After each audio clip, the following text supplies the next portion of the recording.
Suite de ce bienvenue chez vous avec des visages que vous connaissez. À ma droite, je ne présente plus Pierre Taribault. D'ailleurs, ce serait presque une honte de présenter Pierre Taribault.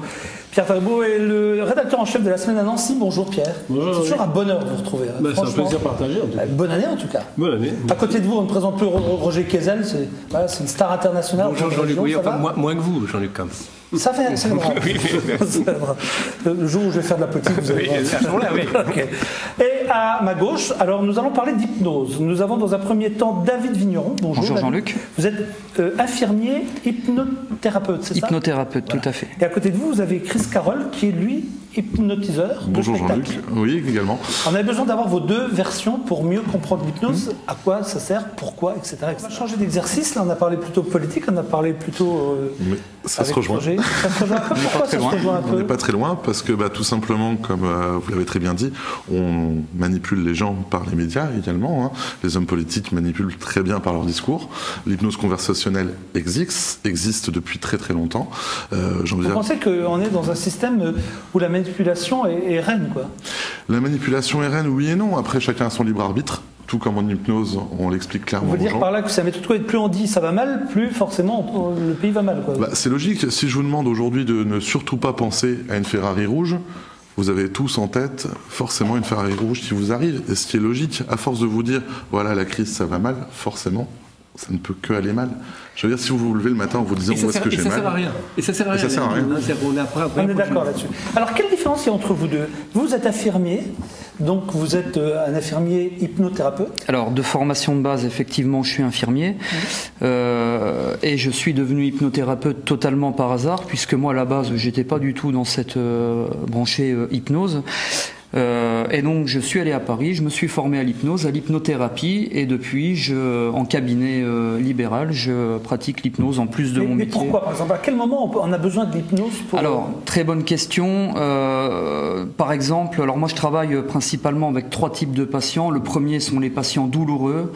L'hypnose fonctionne très bien pour les douleurs chroniques, les gens qui sont stressés, l'anxiété, le stress, etc. Et je travaille également sur les personnes qui veulent arrêter de fumer, donc le sevrage tabagique. Ça marche très bien. Voilà, qui fonctionne très bien Pierre, aussi. une réaction?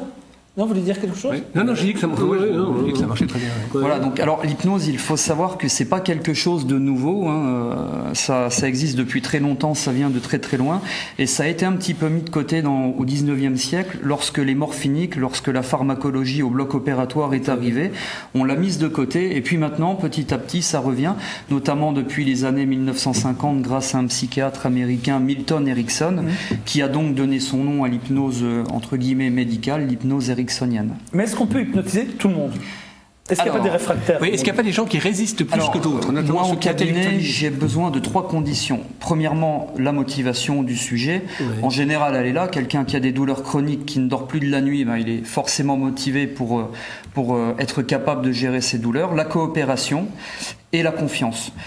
Et donc, Jean-Luc, pour répondre à votre question, j'aurais tendance à dire oui, tout le monde est hypnotisable. Pourquoi? Dans la mesure où on s'auto-hypnotise, donc tout seul, environ 5 fois par jour. Ah bon? Voilà, c'est par exemple lorsque vous êtes en train de conduire, un feu rouge, et puis tout d'un coup, c'est les klaxons derrière qui vous alertent sur le fait que le feu est repassé au vert et que vous n'avez... Donc pendant quelques secondes, on n'était pas là, quoi. Voilà, c'est ce qu'on pourrait appeler des absences, mais au niveau du mécanisme neurologique, on est dans l'hypnose, dans de l'auto-hypnose. Okay.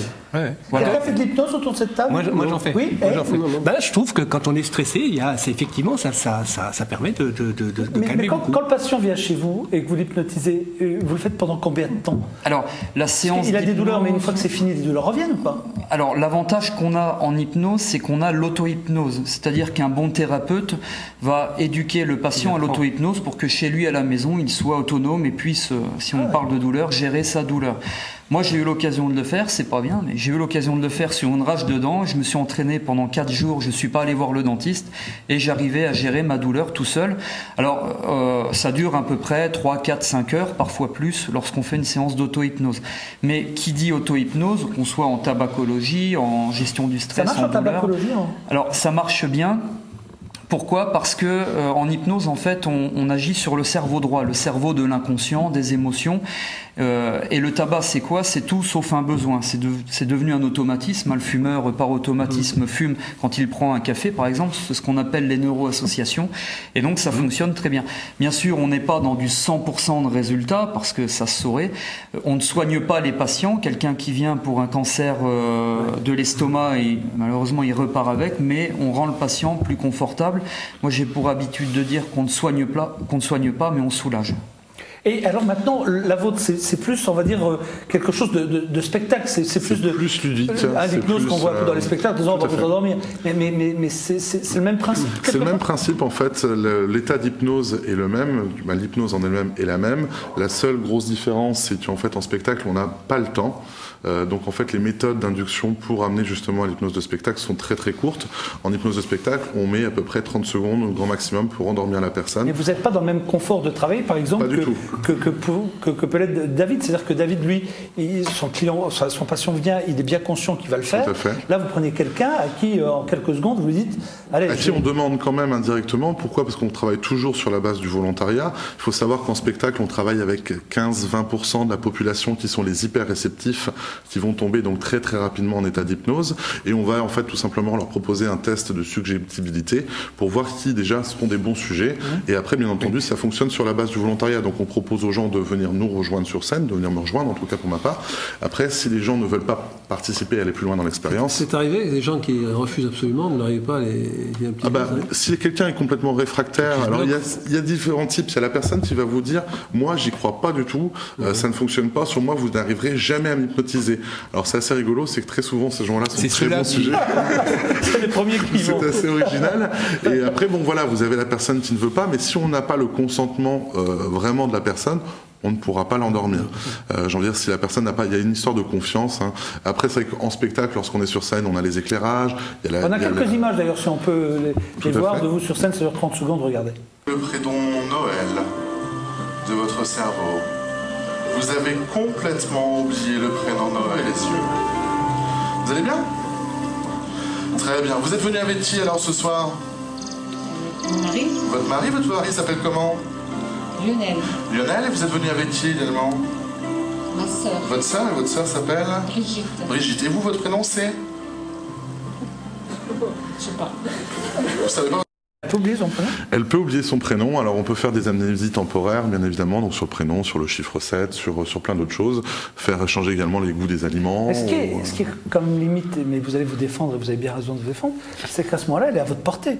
Si vous avez envie d'aller plus loin dans le questionnement, il n'y a pas de limite. Quoi. Absolument pas. Il y a ce qu'on appelle, vous qui connaissez un petit peu d'hypnose, vous allez, puis David également, en fait, on a ce qu'on appelle le libre arbitre, l'observateur caché en hypnose. En fait, c'est une partie de nous-mêmes, même si on travaille avec l'inconscient, on a la partie quand même consciente qui veille aussi. Et l'inconscient veille, il faut savoir que l'inconscient gère 90% de ce qu'on fait au quotidien.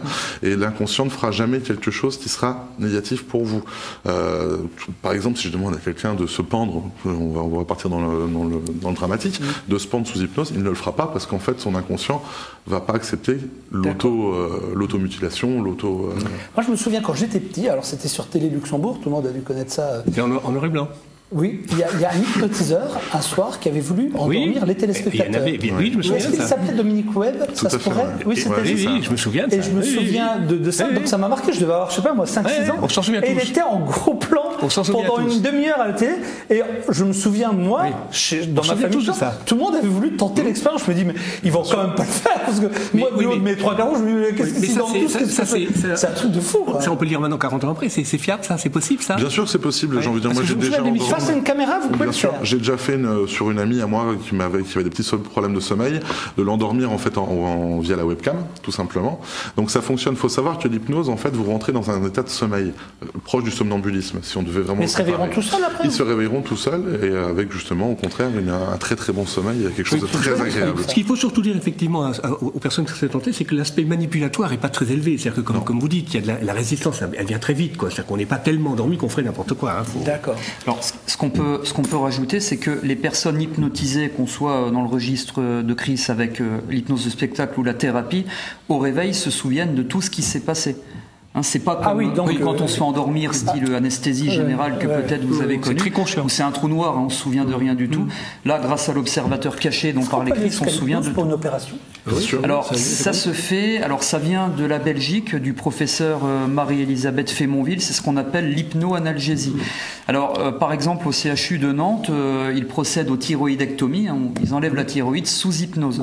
C'est un médicament, un anesthésique, mais moitié moins que d'habitude, avec un hypnothérapeute qui va induire le patient et ça fonctionne très bien. David, est-ce que c'est la voix ou est-ce que c'est le regard? Qu'est-ce qui permet à quelqu'un d'hypnotiser quelqu'un d'autre? C'est beaucoup de choses. Alors, je sais pas qui peut répondre. C'est beaucoup de choses. En fait, en hypnose de spectacle, plus qu'en hypnothérapie, on va saturer tous les sens. C'est-à-dire en fait, il y a ce qu'on appelle le VACOG. Donc en fait, il y a 3 sens qu'on utilise énormément en hypnose, qui est le kinesthésique, donc le toucher, le visuel et l'auditif. En spectacle, on va vraiment saturer très rapidement ces 3 sens pour pouvoir déclencher cette rupture en fait. Donc c'est les 3 choses. Il y a le toucher, il y a. Alors c'est un des 3 qui fonctionne, mais on essaie de saturer au maximum les 3 pour pouvoir arriver justement à l'état d'hypnose. Ce que David ne fera pas forcément. Alors que moi en thérapie, je vais essayer de trouver ce qu'on appelle le canal sensoriel principal. Je m'accroche dessus et j'endors la personne. Ce qu'on appelle l'induction, je m'aide de ce canal. Par exemple, il y a quelques semaines de ça, j'ai une dame, je la pensais visuelle, elle n'était pas du tout visuelle. Au bout de 5 minutes, je galérais, j'ai pas réussi à l'endormir. C'était une kinesthésique, j'ai employé une méthode kinesthésique et là, en 1 minute, c'était parti. Avec une bonne induction. On a appris plein de trucs finalement avec vos 4 autres. Une question basique, c'est remboursé par la Sécu? Alors, oui, c'est une bonne question. Pour les gens qui nous regardent. On parlait un petit peu de crise tout à l'heure. Non, c'est pas remboursé par la sécurité sociale. En revanche, par certaines mutuelles de plus en plus. Donc certaines personnes, en fonction de leur mutuelle, peuvent bénéficier. Oui, parce que c'est pas plus dispendieux pour la sécurité sociale que de donner des médicaments. Mais c'est même meilleur pour la santé. C'est bien pour la santé. Parce qu'on n'a pas d'effet secondaire. À condition, bien sûr, que le thérapeute fasse correctement son travail, élimine les contre-indications. Il faut quand même dire qu'il faut trouver quelqu'un de sérieux, quoi. Alors, je ne vais pas faire plaisir à tout le monde, qu'il faut, si certaines personnes veulent aller voir un hypnothérapeute, de préférence choisir un professionnel de santé, que ce soit un kiné, un médecin, un psychologue, un infirmier, peu importe, sage-femme, mais un professionnel de santé, parce qu'on est quand même dans le registre de la santé, du mental, et on ne fait pas n'importe quoi, même si vu de l'extérieur, ça paraît facile. À quel moment on découvre qu'on peut faire de l'hypnose? Est-ce que chacun, Pierre, Roger ou moi, est-ce qu'on peut demain être... on pourrait. Tout le monde, sauf qu'en fait, tout simplement, c'est ce que je dis toujours, tout le monde peut jouer du piano, tout le monde ne sera pas Mozart ou Beethoven. Il y a des gens qui vont avoir des facultés à apprendre beaucoup plus vite, d'autres à qui... Mais ça peut s'acquérir. Je vois bien Jean-Luc faire de l'hypnose. Oh non, j'ai pas le temps. Ça serait pas mal. Quand je fais de la politique. Oui, voilà. On a compris ça. Quand il fait de la politique, il commencera à nous hypnotiser. Dans le milieu médical, et c'est bien dommage que les professionnels de santé ne soient pas formés parce qu'on peut le faire en quelques secondes. Petit à petit, j'arrive à m'introduire dans les écoles d'infirmières. Il y a ce qu'on appelle l'hypnose conversationnelle qui ne nécessite pas une induction, qui ne nécessite pas que le patient soit endormi, mais on peut faire des soins beaucoup plus confortables pour le patient grâce à l'hypnose conversationnelle. Ce que les politiciens, probablement, comme disait Chris, utilisent beaucoup. Est-ce que vous pourriez vous reconvertir en... Un homme politique? Non, pas en politique, mais en thérapeute. Alors, non, c'est pas un choix. Je pourrais bien évidemment faire de l'hypnothérapie puisque je connais les méthodes à titre privé, mais il n'y a aucun intérêt parce que c'est vrai que moi, ce que je fais, je le fais avant tout pour le spectacle. J'ai envie de dire, à la base, j'étais magicien, mentaliste, je suis passé à l'hypnose. Je suis vraiment de l'autre côté, et c'est ce que je dis là-dessus. David a entièrement raison. C'est que moi, j'estime que chacun son métier. On va pas demander à un garagiste de vous arracher une dent. J'ai envie de dire, je suis pas médecin, je suis pas infirmier, je suis pas du corps médical.